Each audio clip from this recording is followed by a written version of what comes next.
The most difficult person I will ever lead is me.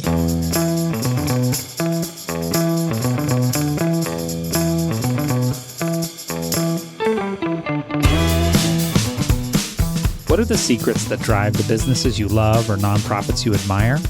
Join us as we uncover the surprising ideas at the intersection of causes and brands. I'm Dave Raley. And I'm Carly Berna.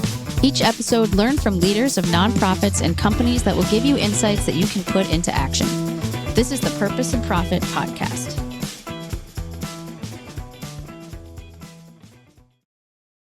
Is your organization facing a leadership transition? Faith Search Partners specializes in faith-based executive search with a 98% success rate. Visit faithsearchpartners.com. Welcome. Our guest today is Jeff Henderson. Jeff was named by Forbes magazine as one of the 20 speakers you shouldn't miss, and he's become a trusted voice for businesses and nonprofit organizations. His career experiences not only inspire groups and individuals, but also provides tangible strategies to help them grow. Ultimately, Jeff's aim is to help organizations build a good name where both purpose and profit thrive. So we're excited to have him on the show.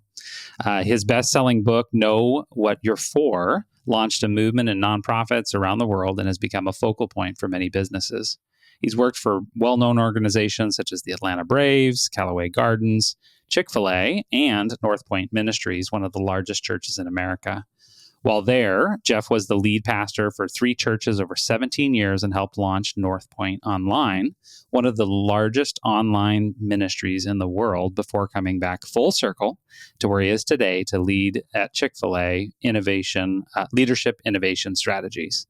He and his wife, Wendy, have been married for 25 years. They have a daughter, Jessie, and a son, Cole.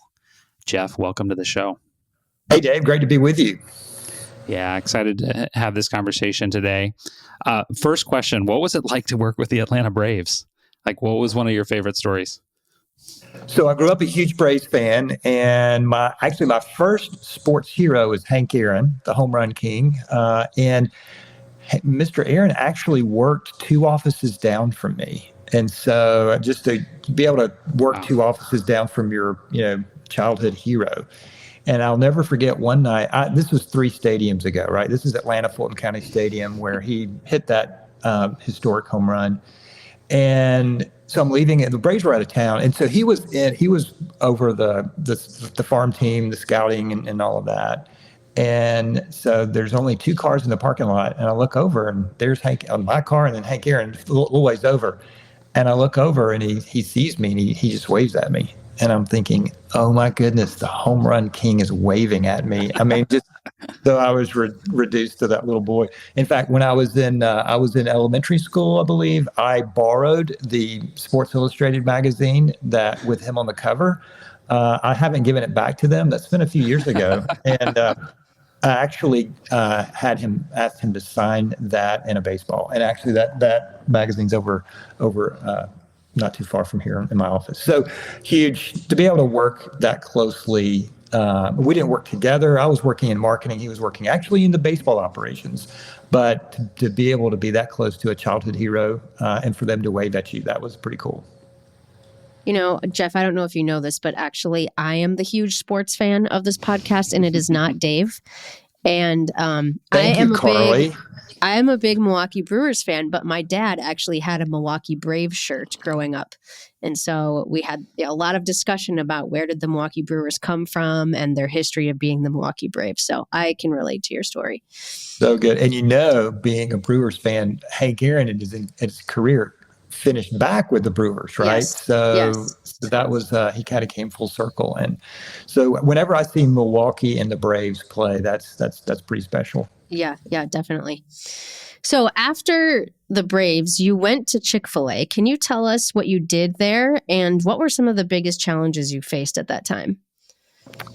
So the great thing about Chick-fil-A is I had a lot of different opportunities. I did field marketing where I would go in and help operators with their sales. I would help markets like a Houston or Atlanta from a market level standpoint, do marketing. And but I also worked with Coca-Cola and Dr. Pepper with beverage marketing. They would have beverage marketing dollars that we would help invest. on an individual basis, a market basis, and then a regional and national basis. And then I handled all of our sports sponsorships. And the reason we were doing sports sponsorships, we were primarily focused on collegiate sports. And Carly, since you're a Wisconsin fan, so we would focus on college sports, but primarily because the distinguishing characteristic of a Chick-fil-A customer at the time was that they had a college degree. And we were a regional brand at the time. So that to do national advertising was kind of a waste of money in some, because there were states that we weren't in. But so we focused on the Southeastern Conference and the Atlantic Coast Conference and did sponsorships and marketing through that. And that eventually led to the Chick-fil-A Peach Bowl, which Chick-fil-A still sponsors to this day. So I have a huge interest in marketing. So to be able to work one-on-one with an operator and then work at a market level and then a regional, national level with a Coke or Dr. Pepper, Chick-fil-A just really dipped me into that marketing world that I was already in, but just to a larger degree. And so I think the challenge really was we were a small, scrappy chain. So we could not compete nationally with a national advertising campaign for McDonald's. So we would call it street fighter marketing or local store marketing. We wanted to be the mayor of the mall. We wanted to be so locally ingrained into the community that people almost felt guilty eating somewhere else. And so a lot of that stemmed from the franchise agreement that the founder, Truett Cathy, created in working directly with operators. He didn't want investors. He wanted people that wanted to run their own business, but maybe could not afford to start one. And the reason I say that is anytime someone sees there's a weakness, there's a challenge, there's a problem, we can't be as big as McDonald's and they have all this national advertising. But within any of that obstacle, there's always an opportunity. And the opportunity for us was to go smaller and to go local and to compete on the street corner. And that really was a big advantage for us. Interesting. I have just kind of like a personal question, which is my first introduction to Chick-fil-A was at college. There was a Chick-fil-A at my college. Was that part of, because you just said like Chick-fil-A's audience is people with college degrees. Was that part of the strategy? Like go to where people were in college? Part of that was a non-traditional approach versus working one-on-one with an operator. We would sign an agreement with Aramark, for example, that had a lot of relationships with college universities. So we're actually dealing with them. So we have operators that are consultants for that. So if you've been to the Atlanta airport, there are 2 Chick-fil-A restaurants there. So that's run through an agreement through the Atlanta airport. But we do have a local operator that consults on that and will go by there very, very frequently.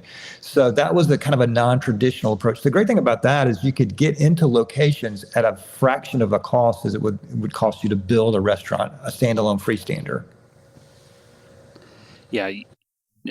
Jeff, for our listeners who've been listening to season 5, they know earlier in this season we had a conversation with David Farmer on the team about innovation and everything. I love hearing your perspective as a marketer, and thinking about how do we really candidly compete, but how do we stand out? How do we really invest in the community, which is a wonderful, part of the core DNA of the organization, but also a differentiator. So I love hearing that. One of the books that you've written, I want to highlight because I think this is something that's relevant to both nonprofit leaders and to business leaders alike. And that is, the book is called What to Do Next, Taking Your Best Step When Life is Uncertain. Jeff, a lot of people at a lot of points in their lives do hit that point where it's like, what is next? They either sense that what's next is coming, or for whatever reason, they're thrust into a situation where they have to figure out what's next. What's one or two things that I think listeners could take away, as they think about that? I think one of the first things is to not be surprised that uncertainty shows up. Uncertainty is going to show up in all of our lives, and you don't know when or how, but you should be prepared for it. And what I mean by that is you should be financially ready that if a company closes down or you decide, like I did, I left Chick-fil-A to help start a church. I had to take a massive pay cut. But my wife and I had done the due diligence to get our finances ready that we could take a massive pay cut and do something that we wanted to do and felt called to do. Because a lot of times when an opportunity arrives and you're not ready for it, it becomes a lost opportunity. Yeah. And the founder of Chick-fil-A taught me to leverage unexpected opportunities. Well, one of the ways you leverage unexpected opportunities is to be ready for them when they appear. So what could you do to prepare and to get yourself better? I tell younger leaders, I hear that in the younger generation, no one reads anymore. If I was in my 20s and 30s, I would see that as a gigantic opportunity. Well, I don't know if that's true, number one, but if that is true, that the younger generation really doesn't read, they just scroll, then, oh my goodness, I'm going to triple up on what I'm going to read now, because that's going to give me an even greater advantage. Because if these folks aren't reading, I'm going to read, because leaders are learners, and that's one of the best ways that you improve. So I think getting ready for that role and getting ready for that opportunity, and maybe too granular an example, but so over the years I've coached a lot of communicators, particularly younger communicators, and they're looking for opportunities.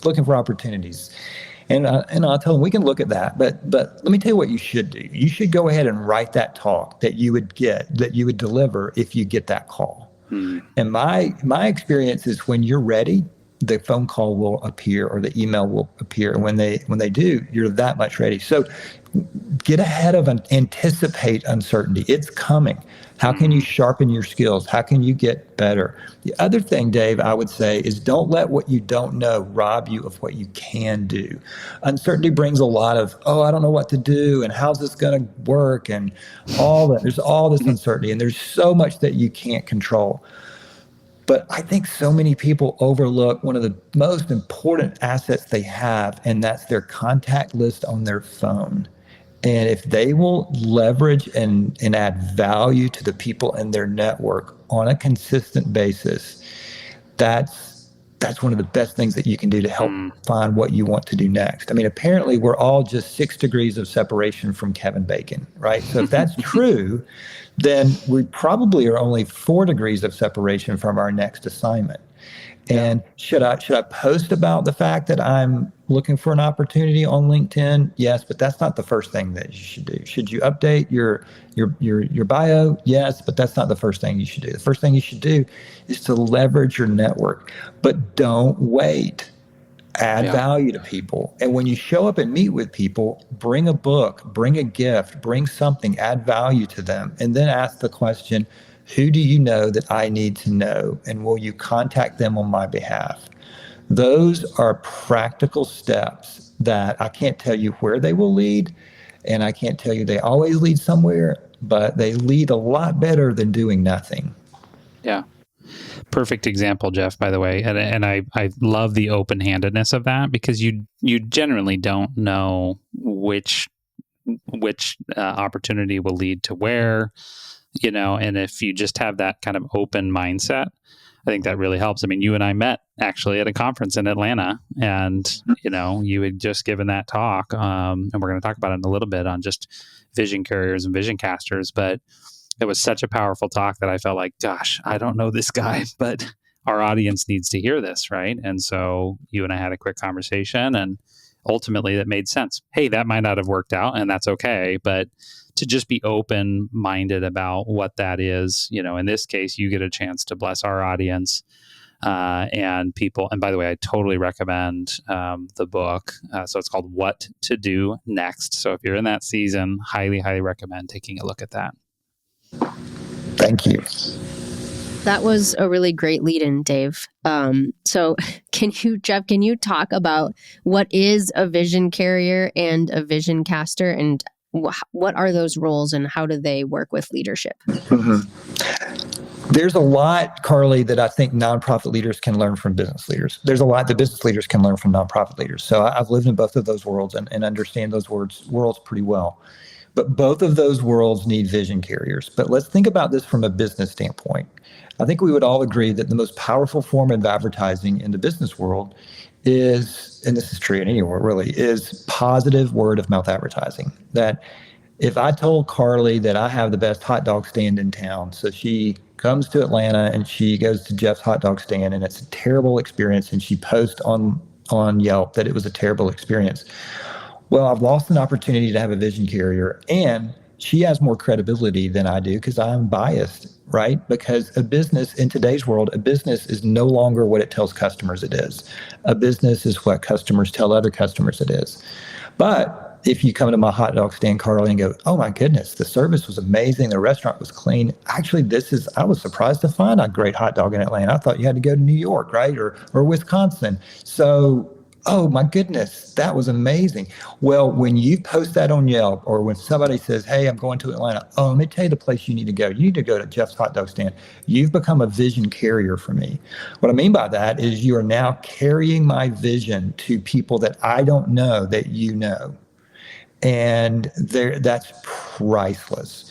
This is why one of the many reasons I have so much respect for your listeners is because they're in this world, because this is exceptionally difficult, right? I mean, in the world of Google reviews, I mean, we all know this now, because anytime you go to a business and they have your email address or your cell phone number, they're asking you to fill out a review, right? So they're trying to, in essence, they're saying, we need vision carriers.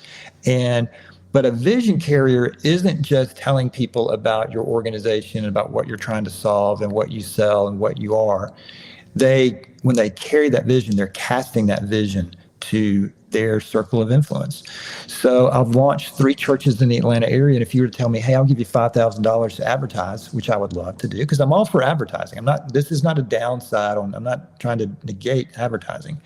But if I had to choose between $5,000 ad budget or 50 people that'll tell their friends, hey, why don't you come with me to this church that a friend of mine's launching, I'll take these 50 people every single time, because they have more credibility and trust than I do. The challenge is how do I create these vision carriers?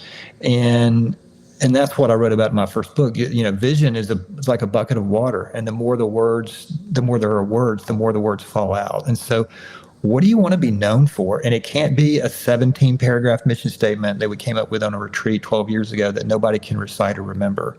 Vision has to be portable. It has to be able to be handed off to 7 people down the line so that they can articulate what this organization wants to be known for.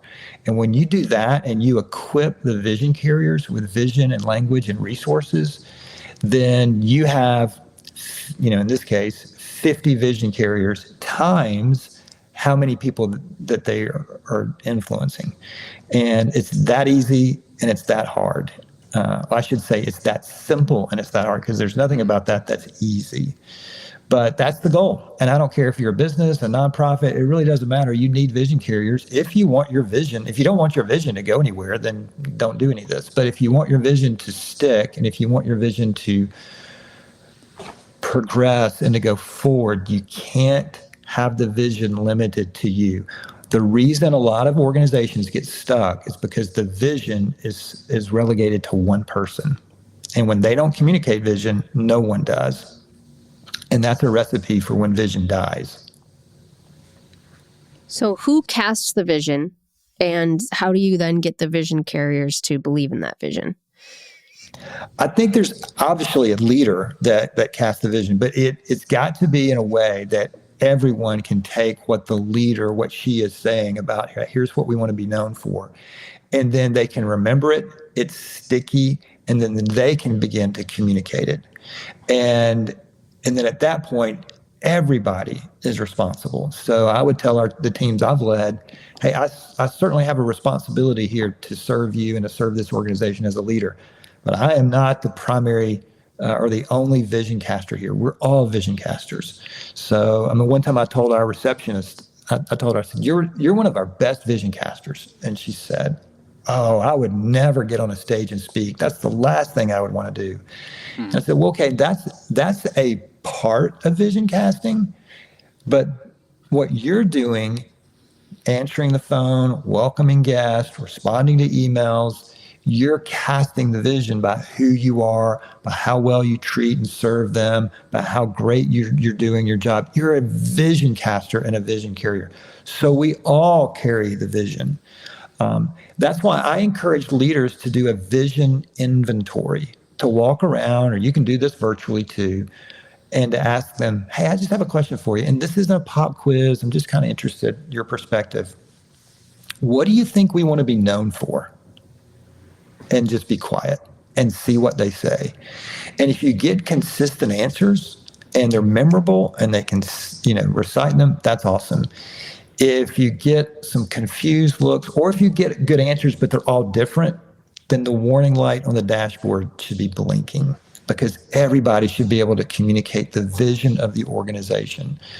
And that's so in essence, to your question, Carly, it's really everyone's responsibility to be vision casters and vision carriers. Sure, I think there's a leader, and that leader is casting that vision, but they're modeling the way. It's not exclusive to them. Yeah. And I think there's something about for the leader or leadership, it may not be the leader, but to encapsulate that vision in a way that is that can be then carried. And I think you talk about that. In fact, thinking about culture, and people, we often say that culture trumps strategy.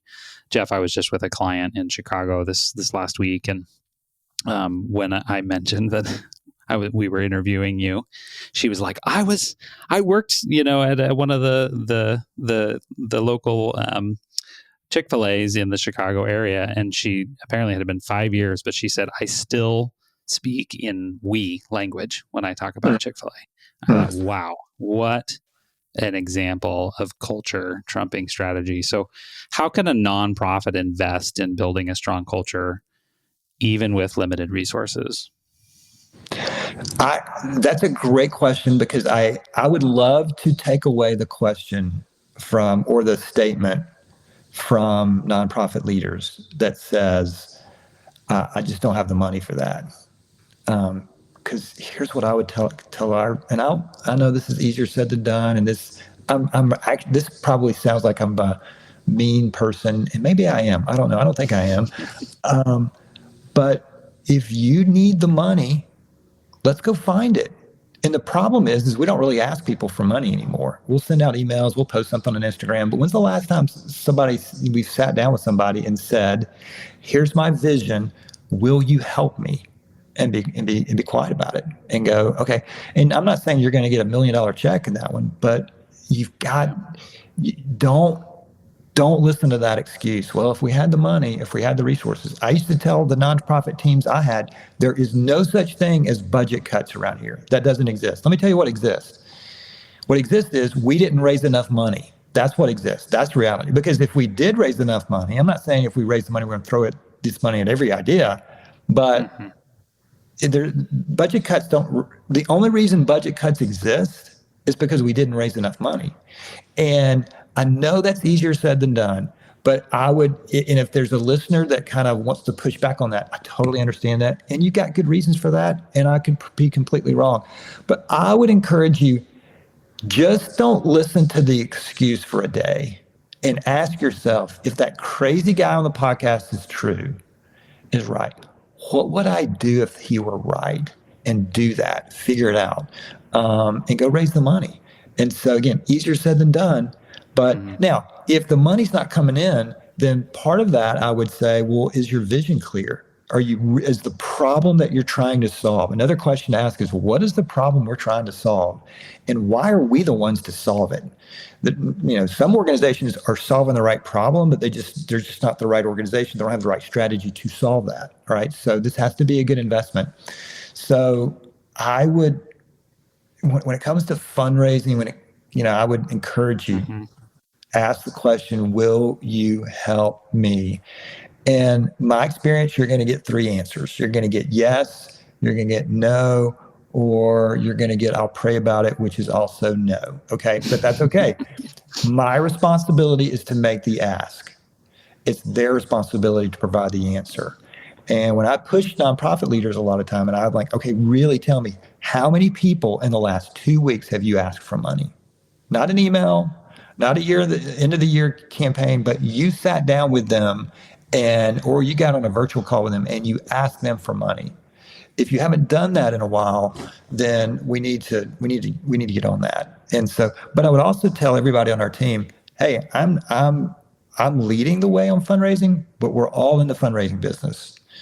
And so that's just, I'm with a nonprofit next week and they're struggling a little bit financially. And part of that, the church has an advantage in the sense that we're in front of a good group of our audience every 7 days, right? It's a huge advantage.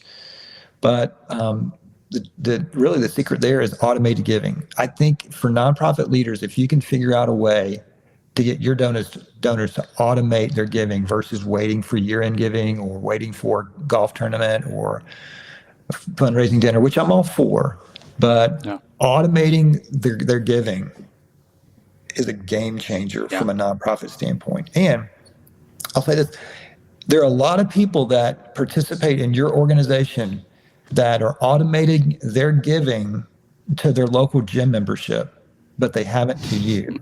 And the only reason they have is because the local gym membership said, here's how we do things around here.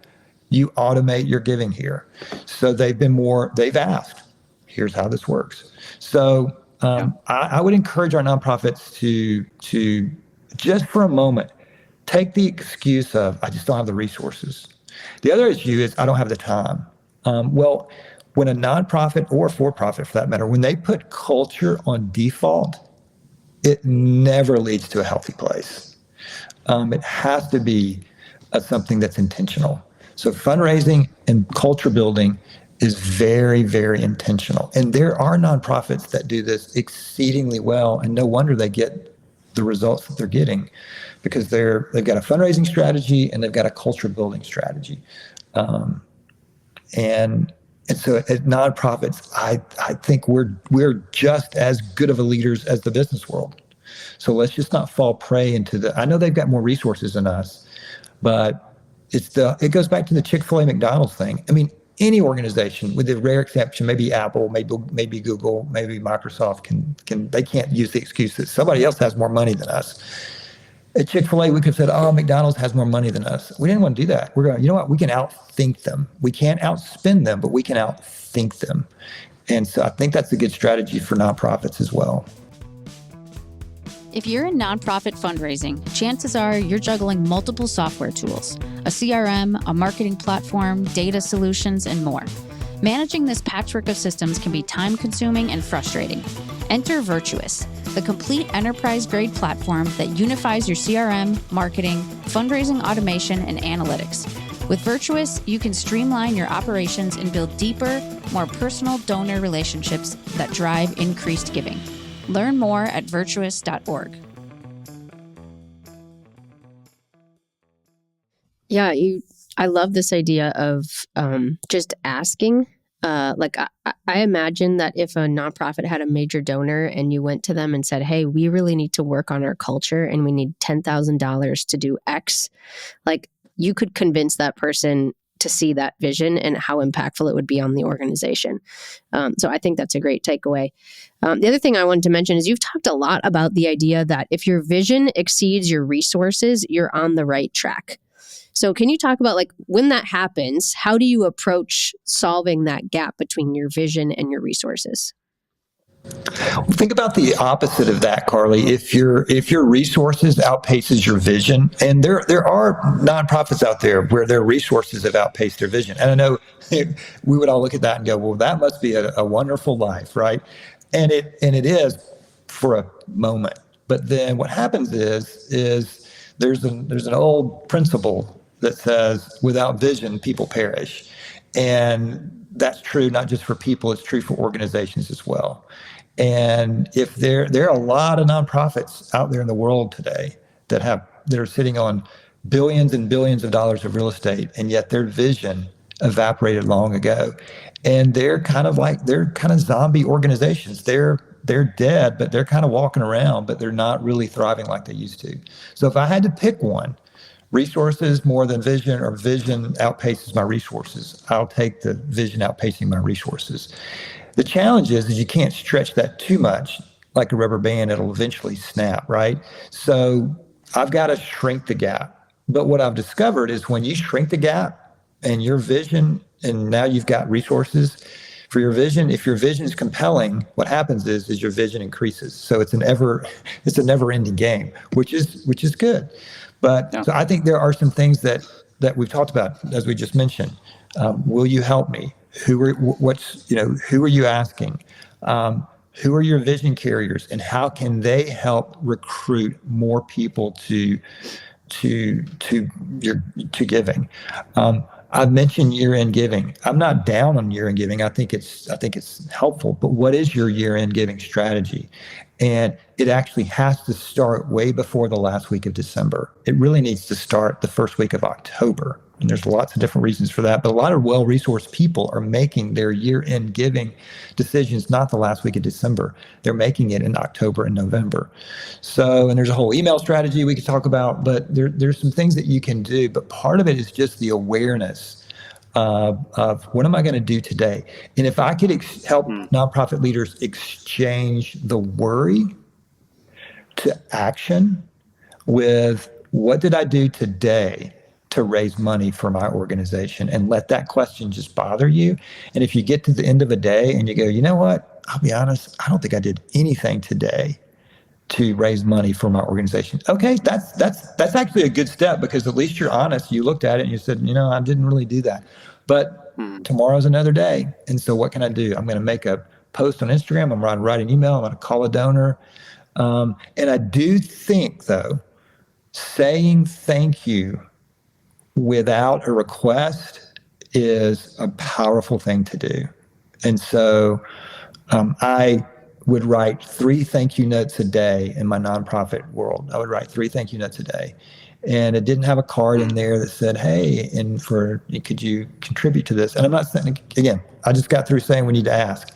But when you can thank people without there being a request, that's a much more powerful thing to do. So I would have the addresses of your donors. This is old school, printed out, carrying around with you. And when you're at the doctor's office, or you show up for lunch and the person you're meeting with is late, I'd get my notes out and I would get my address list out and I would write 3 thank you notes. And I was amazed at how much response those thank you notes received with no request. But it was a reminder, hey, thanks for giving. Here's what you're doing. And just want to let you know I see you and I appreciate you. So good, Jeff. Well, I so appreciate that. And you've been in leadership on both sides of the business and the nonprofit ministry church spectrum. And so that wisdom is really powerful. I appreciated what you said about how, if you would rather have your vision exceed your resources than the other way around. And I think that should be candidly reassuring to nonprofit leaders who are listening to this, and also that tension that actually it might always be that way, because your resources might grow, but your vision should commensurately grow. So that metaphor of the rubber band, I've written before about the idea of playing up. I do know some things about sports. I used to play them, but this idea of you always bring your A game when you're being challenged, and you've got to perform above the level that you maybe are comfortable with. And so that kind of tension, that kind of eustress is the psychological term, is actually healthy. And so I hope our leaders really take that to heart.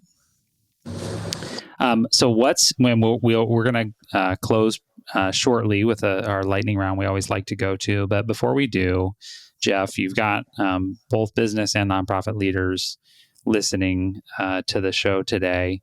What's one piece of advice you would leave them with from your life, your experience in leadership?